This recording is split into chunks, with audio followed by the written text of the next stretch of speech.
आपण मल्हारी या शब्द तर ऐकलेलाच आहे, पण या शब्दाचा अर्थ नक्की होतो तरी काय?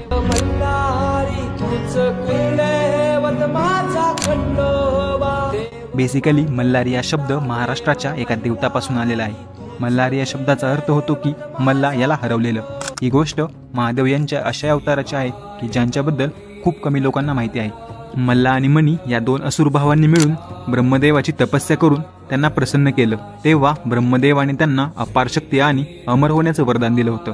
त्यानंतर मल्ला आणि मणी यांनी पृथ्वी आणि स्वर्गलोकांवरती अत्याचार सुरू केला. हे असुर देवता ऋषीमुनी मनुष्यांवरती हल्ला करत.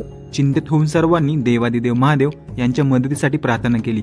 तेव्हा महादेव यांनी त्यांच्या जटांमधून एक खतरनाक सेना प्रकट केली आणि स्वतः मार्तंड भैरव यांच्या रूपामध्ये प्रकट झाले, की ज्यामध्ये 3 डोळे, कपाळावरती चंद्रमा, हातामध्ये तलवार, असं भयानक रूप, सर्व अंगावरती हळद, की जे सूर्याच्या तेजासमान दिसत होतं.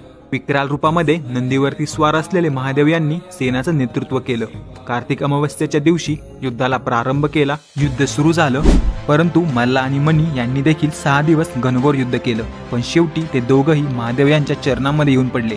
मणीने पापांचं प्रायश्चित्त करत महादेव यांना पांढरा घोडा अर्पण केला आणि विनम्रपणे स्वतःसोबत राहण्याची इच्छा दर्शवली. हे ऐकून महादेव यांनी ही प्रार्थना स्वीकार करून स्वतःसोबत स्थान देखील दिले.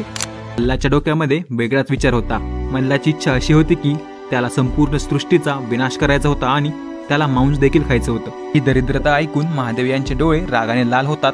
त्याच क्षणी महादेव हे त्यांच्या तलवारीच्या साह्याने मल्लाचा गळा कापतात आणि त्याच क्षणी मल्लाचं मुंडकं मंदिराच्या पायथ्याशी जाऊन पडतं. आजही असं म्हणतात की सर्व भाविक मल्लाचा चेहरा पायाखाली तुडवून जातात. राक्षसांचा विनाश करून महादेव तिथे स्वयंभू लिंगम या रूपामध्ये विराजमान आहेत. मार्गशीर्ष महिन्यातील 6व्या दिवशी खंडोबाच्या रूपामध्ये त्यांची पूजा केली जाते. खंडोबा अर्थात तलवारीने वाईट गोष्टींचा विनाश करणारे योद्धा. जेजुरीमध्ये खंडोबाचे